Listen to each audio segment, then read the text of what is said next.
UGC द्वारा equity guidelines की घोषणा की गई, लेकिन इस गाइडलाइन को मजबूती से लागू करने की जगह ब्राह्मणवादी मानसिकता से प्रायोजित आंदोलनों के बाद सुप्रीम कोर्ट द्वारा इसे स्थगित कर दिया गया। प्रोसीडिंग से ब्राह्मण को हटाया जाए। महोदय कि संविधान में विश्वास है, संवैधानिक संस्था का सम्मान करते हैं, तो इस तरह के भाषा का उपयोग कतई उचित नहीं है। सरकार वो ब्राह्मणवाद कहा गया। ब्राह्मणवाद कोई जाति नहीं है। और जहां तक जाति की बात है, पिछड़ा वर्ग, दलित वर्ग और अति पिछड़ा वर्ग की बात कही जा रही है। लेकिन इन लोगों को इतनी तकलीफ है ब्राह्मणों से। और सुनिए पहले सुनिए, मैं बताता हूँ आपको, सुनिए अध्यक्ष महोदय। इसके आलोक में जनवरी 2026 में यूजीसी द्वारा इक्विटी गाइडलाइंस की घोषणा की गई, लेकिन इस गाइडलाइन को मजबूती से लागू करने की जगह ब्राह्मणवादी मानसिकता से प्रायोजित आंदोलनों के बाद सुप्रीम कोर्ट द्वारा इसे स्थगित कर दिया गया। हालांकि कर्नाटक और तेलंगाना की राज्य सरकारों ने अपने उच्च शैक्षणिक संस्थानों में जातिगत भेदभाव और उत्पीड़न के खिलाफ रोहित वेमुला एक्ट की संभावना का संज्ञान लिया है। विश्वविद्यालय और उच्च शिक्षण संस्थानों में जातिवाद और भेदभाव को खत्म करने के लिए जरूरी है कि इस संबंध में बिहार सरकार अपने प्रदेश में उक्त यूजीसी गाइडलाइन को लागू करे तथा इस आशय संसद द्वारा अध्यादेश लाकर इसे कानून का रूप देने हेतु केंद्र सरकार से मांग करे। अतः हम इस अत्यंत लोक महत्व के प्रश्न पर सदन में यूजीसी इक्विटी गाइडलाइन को लागू करने का प्रस्ताव पारित करने की मांग करते हैं। प्रोसीडिंग से ब्राह्मण को हटा दिया जाए। प्रोसीडिंग से ब्राह्मण को हटाया जाए। महोदय हमने कहा है, हमने आसन से कहा है प्रोसीडिंग से ब्राह्मण हटाया जाए। बैठिए,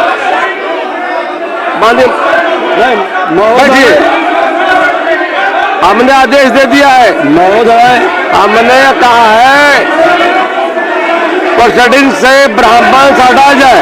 माननीय मंत्री महोदय, इस तरह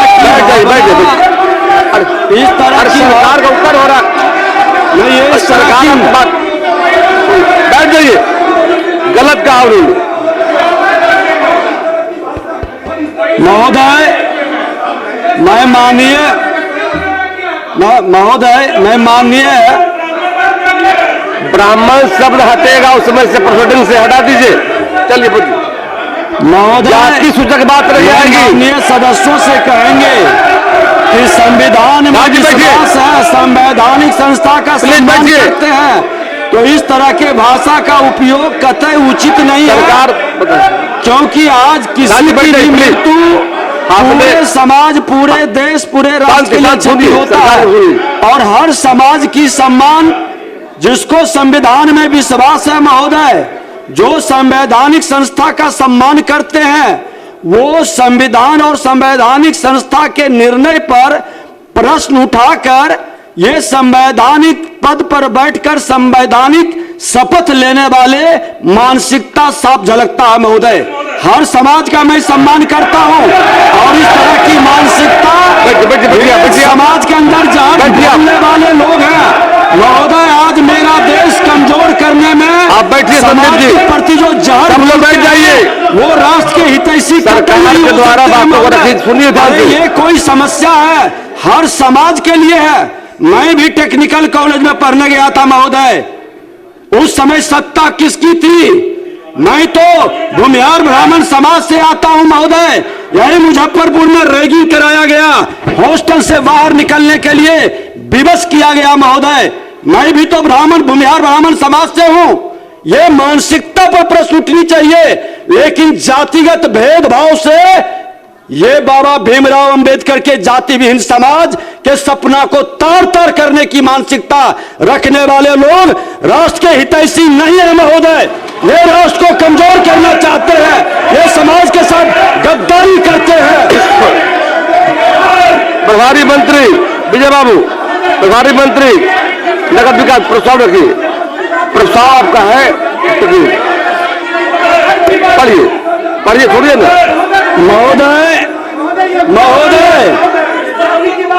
अध्यक्ष महोदय, मैं कंपनी अधिनियम 2023 की धारा 395 के तहत भागलपुर स्मार्ट सिटी लिमिटेड का वित्तीय वर्ष 2016-17, 2017-18, 2018-19, 2019-20, 2020-21, 2021-22 एवं 2022-23 के वार्षिक प्रतिवेदनों की एक एक प्रति सदन पटल पर रखता हूं महोदय। अब शून्यकाल लिए जाएंगे, शून्यकाल लिए जाएंगे। श्री शंकर प्रसाद बातें आ गई, बातें आ गई। श्री शंकर प्रसाद, श्री गौतम कृष्ण, श्री गौतम कृष्ण, श्री गौतम कृष्ण, अभिषेक रंजन, अभिषेक रंजन, श्रीमती विनीता मेहता, बात आ गई। बैठ जाइए, प्लीज बैठिए।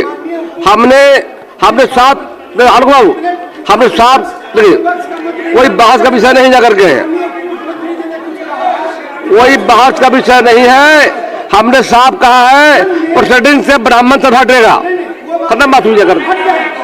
लेकिन एक बात, एक मिनट, श्रीमती विनीता मेहता, पढ़िए पढ़िए पढ़िए पढ़िए, बोलिए बोलिए बोलिए। माननीय अध्यक्ष महोदय, माननीय अध्यक्ष महोदय, गोविंदपुर प्रखंड के सकरी नदी में वार्ड नंबर 1 पर संवेदक के द्वारा खनन नियमों के खिलाफ अवैध तरीके से बालू का निकासी किया जा रहा है। संवेदक के द्वारा 20 से 25 फीट गहराई से बालू का उठाव हो रहा है। अतः सरकार से मांग करती हूँ कि नियमानुसार सीमांकन तय करते हुए बालू का उठाव हो। धन्यवाद।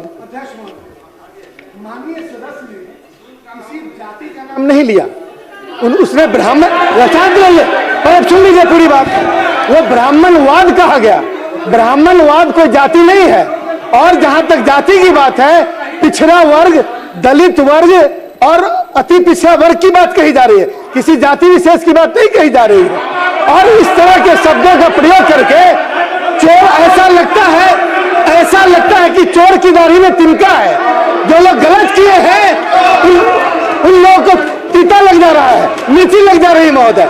इसलिए सदन में इस तरह की बात करने वाले लोग खुद जातिवाद से ग्रसित हैं और इसलिए इस तरह की बातों। तिवारी जी बोलिए, तिवारी जी एक मिनट, कोई आप पढ़वा दिए।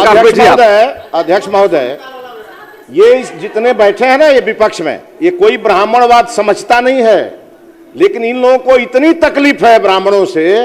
और सुनिए पहले सुनिए, मैं बताता हूं आपको, सुनिए। अध्यक्ष महोदय, जिस ब्राह्मण का बोल दिया अध्यक्ष महोदय, आपने बातों को रख दिया। अध्यक्ष महोदय, आपने अपनी बातों को रख दिया। जिस ब्राह्मण की बातों को पखारने तीनों लोकों के स्वामी भगवान कृष्ण एक गरीब ब्राह्मण का पांव अपने आंसुओं से धोते हैं। जिस ब्राह्मण के बिना न शादी होती है न श्राद्ध होता है, जिस ब्राह्मण ने सुनिए, जिस ब्राह्मण ने आपकी बातों सुना है, अध्यक्ष आपकी बातों सुना, अध्यक्ष आलोक जी आपकी बातों सुना, हमने दिया, हमने मौका दिया है। जिस ब्राह्मण ने मैंने मौका दिया हूँ, जिस ब्राह्मण ने भिक्षा मांगकर काशी हिंदू विश्वविद्यालय बना दिया, जहाँ पर आज करोड़ों छात्र पढ़ते हैं। अध्यक्ष महोदय, और ये ब्राह्मण ही को खराब लगता है। अध्यक्ष महोदय, श्री गौतम कृष्ण, गौतम कृष्ण बैठ जाइए, सारी बातें आ गई।